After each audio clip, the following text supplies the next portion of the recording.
Shri Teenmar Mallanna garu. Sir thank you sir. ఇవాళ తెలంగాణ రాష్ట్ర ప్రభుత్వం తీసుకొచ్చినటువంటి ఈ బిల్లు చాలా గొప్ప బిల్లు అధ్యక్ష. ప్రభుత్వానికి ధన్యవాదాలు తెలియజేస్తా ఉన్నా అధ్యక్ష. ఎందుకంటే ఇండియాలోనే ఫస్ట్ యూనివర్సిటీ సార్ ఇది health sciences earth sciences university ఏదైతే పెడతా ఉన్నారో సార్, కాకతీయ యూనివర్సిటీలో భాగంగా ఉండేది, దాన్ని ఇప్పుడు ప్రత్యేక యూనివర్సిటీగా తీసుకొస్తా ఉంది ప్రభుత్వం. మంచి సార్, చాలా మంచి కార్యక్రమం, చేయాల్సిందే. ఎందుకంటే మనకు సింగరేణి కానీ కృష్ణ ఈ ప్రాంతాలు ఉన్నాయి సార్. మరి ఈ నామకే వాస్తే ఓ యూనివర్సిటీ పెట్టినామని చెప్పుకోకుండా ప్రభుత్వం చిత్తశుద్ధితోని దీన్ని డెవలప్ చేయాలి సార్. మీకు స్విట్జర్లాండ్లో ఒకటి ఈటీజెడ్ యూనివర్సిటీ ఉంటుంది సార్, ఒకటి అది వరల్డ్లో టాప్ యూనివర్సిటీ. అందులో ఆ యూనివర్సిటీ పరిశోధనలకు 20 నోబెల్ ప్రైజులు వచ్చినాయి సార్. 20 టాప్ 10లో దాదాపుగా 6 యూనివర్సిటీలు యుఎస్ నుంచి ఉంటాయి సార్. ఆక్స్ఫర్డ్ కానీ ఇట్లా చాలా ఉన్నాయి సార్. 6 యూనివర్సిటీలు యుఎస్లో ఉంటే 2 యూకేలో ఉన్నాయి. రీసెంట్గా చైనా కూడా 2 వచ్చినాయి సార్. భారతదేశంలో మనం మొదటి సార్, అంటే ఈ ప్రత్యేక యూనివర్సిటీ రావడం. సో ఇంతవరకు ఓకే సార్. కానీ మరి ఈ యూనివర్సిటీ ద్వారా ఈ రాష్ట్ర ప్రభుత్వం ఎలాంటి కోర్సులు అందించాలనుకుంటుంది, అలాగే హైయర్ ఎడ్యుకేషన్ ఒక సమగ్ర నివేదిక డీటెయిల్ ప్రాజెక్ట్ రిపోర్ట్ తయారు చేసిందనేటువంటి మాట గౌరవ మంత్రి గారు చెప్పడం జరిగింది. మరి ఆ రిపోర్ట్ ఏది సార్, ఒకసారి చూద్దాం అనుకుంటున్నాం. ఆ రిపోర్ట్ ఇస్తే ఆ రిపోర్ట్లో ఏముంది, ఏం రికమెండ్ చేసింది, మనం ఏం చేస్తూ ఉన్నాం, ఎంత బడ్జెట్ పెడతా ఉన్నాం, ఏదో 500 కోట్లు ఏదో పెడుతున్నారు అన్నట్టుగా వార్తలలో విన్నాం. మరి 500 కోట్లు పెడతా ఉన్నారా, 500 కోట్లతో ఏమేం చేయబోతా ఉన్నారనేటువంటిది కూడా తెలిస్తే బాగుంటుంది సార్. మళ్ళీ ఇంకొక విషయం ఏంటంటే సార్ మాకు బాధ్యత ఉంది కాబట్టి చెప్తా ఉన్నాం సార్.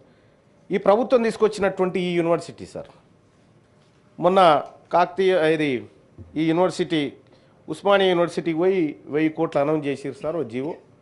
ఇక అది మళ్ళా ఆకాశరామన్ ఉత్తరం లెక్కనే ఉంది. నేను జూట్ బోల్తే ఈ విజన్ బడా హోనా చాయే బోల్కే, అబద్ధం చెప్పినా కూడా అద్భుతంగా చెప్పాలి, చాలా గొప్పగా చెప్పాలనేటువంటి పెద్ద ఆయన దగ్గర విన్నా నేను సార్. యూనివర్సిటీలు సార్ తెలంగాణ రాష్ట్రంలో దాదాపు 11-12 యూనివర్సిటీలు ప్రభుత్వ రంగం నుంచి నడుస్తున్నాయి. ఈ యూనివర్సిటీలలో మౌలిక వసతుల విషయంలో కానీ ప్రొఫెసర్ల భర్తీ విషయంలో కానీ ఈ రాష్ట్ర ప్రభుత్వం చాలా నిర్లక్ష్యంగా వ్యవహరించింది. కాబట్టి మరి ఈ యూనివర్సిటీని కూడా అదే ఖాతాలోకి జమ చేయబోతా ఉన్నారా అనే భయం ఉంది. కాబట్టి నేను కొన్ని సూచనలు చేయదలుచుకున్నా సార్ ప్రభుత్వానికి ఈ బిల్లు విషయంలో. సార్ కొత్తగూడెంలో ఎర్త్ సైన్సెస్ యూనివర్సిటీ ఏదైతే తీసుకొస్తా ఉన్నామో దీని మీద ప్రభుత్వ అజమాయిషి కాకుండా స్వయం ప్రతిపత్తి ఇవ్వాలి సార్. దానికి ప్రత్యేక చట్టం ద్వారా స్వయం ప్రతిపత్తి ఇస్తే సాధారణ యూనివర్సిటీలా కాకుండా కొంత మెరుగ్గా పనిచేసేటువంటి అవకాశం ఉంటుంది సార్. రెండో సార్, ఫ్యాకల్టీ నియామకాలు, ఫీజు, సిలబస్లో కొంత స్వేచ్ఛ ఇవ్వాలి సార్. ఎందుకంటే స్విట్జర్లాండ్లో చేస్తున్నటువంటి టాప్ 1 యూనివర్సిటీలో 71% మంది ప్రపంచ స్థాయి ప్రొఫెసర్లు ఉన్నారు సార్. అక్కడ ఆ స్థాయికి పోవాలంటే సార్, ఆ స్టాండర్డ్కి పోవాలంటే మనం కనీసం అందులో 5% చేసినా కూడా ఇవాళ ఈ ఎర్త్ సైన్సెస్ యూనివర్సిటీ ఈ దేశంలో చాలా సేవలు అందించేటువంటి అవకాశం ఉంటుంది సార్. ఇక మనం చేయాల్సినటువంటి సార్, కనీసం ఈ ప్రపంచవ్యాప్తంగా ఉన్నటువంటి ఎర్త్ సైన్సెస్ సైంటిస్టులని కనీసం 1%, 2% అన్నా మనం వాళ్ళతో కాంట్రాక్ట్ చేసుకోవాలి సార్. ఈ యూనివర్సిటీ కనీసం 5-10 సంవత్సరాల కన్నా కాంట్రాక్ట్ చేసుకుంటే కొంత ఇంటర్నేషనల్ స్టాండర్డ్స్ వస్తాయి సార్ దాంట్లోకి. సార్ ఇక ఫండ్స్ సార్, ఇక్కడ ఫండ్స్ విషయంలో సార్ పరిశోధన ఫండ్ చాలా తక్కువ సార్. మన దగ్గర పరిశోధనల కోసం చాలా తక్కువ ఫండ్ ఉంటుంది. మరి ఈ ఎర్త్ సైన్సెస్కి సంబంధించినటువంటి యూనివర్సిటీలో విదేశాల్లో చూస్తే ఒక యూనివర్సిటీలోనే 15,000 కోట్ల ఫండ్స్ పెడతారు సార్. ఇక్కడ మనం ఇది ఎస్టాబ్లిష్ చేసేందుకే 500 కోట్లు అనుకుంటా ఉన్నారు సార్. సో రీసెర్చ్ కోసం ఫండింగ్ పెంచాలి సార్. రీసెర్చ్ కోసం ఫండింగ్ వేస్తే అప్పుడు మెరైన ఫలితాలు వస్తాయి సార్.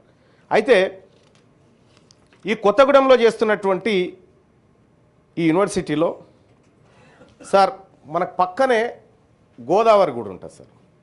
గోదావరి బేసిన్ కూడా మనకు అక్కడే ఉంటుంది. అక్కడ కూడా గోదావరి మీద అనేక పరిశోధనలు చేయొచ్చు సార్. దీంట్లో మైనింగ్ మీద చేయొచ్చు సార్, క్లైమేట్ చేంజెస్ మీద, డిజాస్టర్ ప్రిడిక్షన్ మీద చేయొచ్చు, రిమోట్ సెన్సింగ్ మీద చేయొచ్చు సార్. ఇవి 5-6 కోర్సులు లేదనుకుంటారు కానీ ఇంకా చాలా కోర్సులు ఉన్నాయి సార్ దీంట్లో చేయాల్సినవి. సో అవి ఏ కోర్సులు ఎప్పుడు ప్రవేశపెడతారు, ఇక్కడ ఉన్నటువంటి అవసరాలకు అనుగుణంగా కోర్సులు ఉంటాయా, లేదంటే అంతర్జాతీయ స్థాయికి కూడా మన రీసెర్చ్లు మన పరిశోధనలు పనికొచ్చే విధంగా ఉంటాయా, ఈ యూనివర్సిటీలో ఈ ప్రభుత్వం దీనిపైన ఫోకస్ పెట్టాలి సార్. ఇక అలాగే సార్ మిగతా యూనివర్సిటీలకు సంబంధించినట్టుగా మనం ఇక్కడ ఇఫ్లు ఉంది సార్, ఏది English and foreign languages university ఉంది కదా సార్. మనం వివిధ రాష్ట్రాల నుంచి వస్తారు, విదేశాల నుంచి కూడా చదువుకుంటారు సార్. ఈ యూనివర్సిటీకి విదేశీ అడ్మిషన్లు తీసుకోవడం కూడా కొంత అవసరమేమో అనిపిస్తుంది సార్. విదేశీ అడ్మిషన్లు తీసుకోవడం ద్వారా సో వాళ్ళ నాలెడ్జ్ కూడా ఇక్కడ అవసరమవుతుంది సార్. మనం విదేశీ సైంటిస్టులతోని మనం కాంట్రాక్ట్ చేసుకుంటే సో ఇదొక ఇంటర్నేషనల్ స్థాయిలోకి వస్తుంది సార్. అప్పుడు అంటే ఇటువంటి కొన్ని సూచనలు ప్రభుత్వం పరిశీలించాలని చెప్తా ఉన్నా సార్. అలాగే ఇక్కడ ఈ యూనివర్సిటీలో సార్ రిజర్వేషన్ బీసీ ఎస్సీ ఎస్టీలకు అలాగే ఈడబ్ల్యూఎస్ రిజర్వేషన్ ఎట్లాగో ఉంటుంది సార్. ఇప్పుడు స్కాలర్షిప్లు ఫీజు రియంబర్స్మెంట్లు దాదాపుగా 1000 కోట్లు పెండింగ్ ఉన్నాయి. మరి ఇప్పుడు కొత్తగా పెట్టబోయేటువంటి యూనివర్సిటీ ఏది డెలివరీ అయినప్పుడే అంగవైకల్యంతో పుట్టినట్టు కాకుండా ఆ అత్యంత కీలకమైనటువంటి యూనివర్సిటీకి గ్రీన్ ఛానల్ ద్వారా నిధులు సమకూర్చడం కోసం రాష్ట్ర ప్రభుత్వం చొరవ తీసుకోవాలి. రాష్ట్ర ప్రభుత్వం చేస్తున్నటువంటి ఈ మంచి కార్యక్రమాన్ని అప్రిషియేట్ చేస్తున్నాం సార్. దానికి ఇంకా డాక్టర్ మన్మోహన్ సింగ్ గారు పేరు పెట్టడం సార్. ఆయన మంచి ఏది చాలా గొప్ప ఆర్థిక తత్వవేత్త, అటువంటి వ్యక్తి పేరు పెట్టడం నిజంగా సంతోషం సార్. ఈ ప్రభుత్వం చాలా మంచి పని చేసింది. మన్మోహన్ సింగ్ గారి ఆర్థిక సంస్కరణలు తీసుకొచ్చినటువంటి ఆయన పేరు పెట్టడం గొప్ప సార్. కానీ ఆ పేరు పెట్టి ఆక్స్ఫర్డ్ యూనివర్సిటీలో చదువుకున్నటువంటి అంత విద్యావేత్త పేరు పెట్టి ఆయనతో మనం ఇక్కడ వేరే దుకాణం కొలాయిస్తామంటే మీన్స్ స్టాండర్డ్స్ తక్కువ చేస్తామంటే ఆయన పేరును అవమానించినట్టయితే సార్, ఆయన పేరును అవమానించినట్టయితే. కాబట్టి ఈ రాష్ట్ర ప్రభుత్వానికి నిజంగా చిత్తశుద్ధితోని మీరు ఈ యూనివర్సిటీని అవసరమైతే ప్రత్యేకంగా నిధులు కేటాయించి దీన్ని డెవలప్ చేయాల్సినటువంటి అవసరం ఉంది.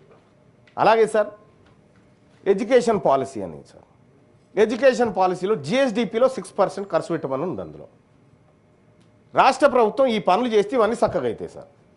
ఈ యూనివర్సిటీలన్నీ బాగుపడతాయి, ఈ స్కూల్స్ అన్నీ బాగుపడతాయి సార్. సో ఇప్పుడు కేంద్ర ప్రభుత్వం తీసుకొచ్చిన జిఎస్టీ బిల్ ఏమో తెచ్చి మా దగ్గర పెట్టిరు. ఇప్పుడు అర్జెంటుగా దాన్ని పాస్ చేయాలి, బల్లలు కొట్టాలని. మరి కేంద్ర ప్రభుత్వం తీసుకొచ్చినటువంటి నేషనల్ ఎడ్యుకేషన్ పాలసీ అదొద్దు. నేషనల్ ఇప్పుడు ఏది రైట్ టు ఎడ్యుకేషన్ పాలసీ 2009 అదొద్దు. మీకు ఆఖరికొని పెట్టుర్రి మేము సప్పట్లు కొడతాం. కనీసం గివైనా చేయాలి సార్. విద్యా ప్రమాణాలు పూర్తి స్థాయిలో పెంచండి. విద్యకు మీరు బడ్జెట్లో 20% నిధులు పెట్టినా మాకు సంతోషం. మీరు ఆ విధంగా చేయాలని చెప్పి రాష్ట్ర ప్రభుత్వానికి సూచన చేస్తున్నా సార్. మొత్తానికి ఈ బిల్లుకు నేను మద్దతు ఇస్తున్నా సార్. ఈ బిల్లుకు నేను మద్దతిస్తూ ఈ యూనివర్సిటీని, ఈ ఒక్క యూనివర్సిటీ కాదు సార్, ఇంకా చాలా పెట్టాలి. ప్రైవేట్ యూనివర్సిటీల మీద ప్రభుత్వానికి విపరీతమైన ప్రేమలు కనిపిస్తూ ఉన్నాయి సార్. నిన్న మొన్న కొన్ని ప్రైవేట్ యూనివర్సిటీలను కూడా తీసుకొచ్చారు సార్, బిల్స్ తీసుకొచ్చారు సార్. అసలు ఆ ప్రైవేట్ యూనివర్సిటీలకు ఉన్న వాతావరణం ఉందా, స్టాండర్డ్స్ ఉన్నాయా, ఏమీ లేవు సార్. ఇగో సార్ చూడండి సార్, ఎకనామిక్ టైమ్స్లో వచ్చింది 4200 కేసులు నమోదైనాయి సార్ ప్రైవేట్ యూనివర్సిటీలలో. దేని మీద? ఫీజు అనేటువంటి అంశాల మీద సార్, ఫీజుల దోపిడీకి సంబంధించినటువంటిది. ఇక్కడ ఈడీ విచారణ చేస్తా ఉంది సార్ ప్రైవేట్ యూనివర్సిటీలలో. ఇవన్నీ అనుభవాలు సార్. అసలు ప్రైవేట్ యూనివర్సిటీ ఎస్టాబ్లిష్మెంట్ చేస్తూ ఉన్నాం కానీ దాని సాధక బాధకాలు ఏంటి, అవి ఏం చేస్తూ ఉన్నాయి, దాంట్లో రూల్ ఆఫ్ రిజర్వేషన్ దొరుకుతుందా, బీసీ ఎస్సీ ఎస్టీలకు రిజర్వేషన్ ఏమన్నా అమలు అవుతా ఉందా, ఇవి ఏమీ లేవు సార్. తెలంగాణ రాష్ట్రంలో విద్య ప్రైవేట్ పరం అయిపోయింది, మద్యం ప్రభుత్వ పరం అయిపోయింది సార్. ప్రభుత్వం దగ్గర విద్యా వైద్యం ఉండాలి, ఈ రెండేమో ప్రైవేట్ దగ్గర ఉన్నాయి, ప్రభుత్వం దగ్గర మద్యం ఒక్కటి ఉన్నది సార్. ఇప్పటికైనా బాగు చేయాలి విద్యా వ్యవస్థను కోరుకుంటా ఉన్నాం సార్. అలాగే గౌరవ ప్రభుత్వానికి కూడా సూచన, మీరు కేవలం యూనివర్సిటీ పెట్టి ఊకోకుండా పర్యవేక్షణ కూడా కొంత ఉండాలి. పర్యవేక్షణ అవసరం. నిష్ణాతులైనటువంటి వీసీలను నియమించాలి. పైరవి చేసేటువంటి వ్యక్తులకు తాబియకూడదు. ఇది దేశానికి ఈ రాష్ట్రానికి మంచి పేరు తేవాల్సినటువంటి యూనివర్సిటీ. మన్మోహన్ సింగ్ గారు పేరు నిలబెట్టాలి, నిలబెడతారని ఆశిస్తూ సో కొన్ని సూచనలు ఈ ప్రభుత్వం కన్సిడర్ చేస్తుందని నేను భావిస్తాను సార్. శ్రీ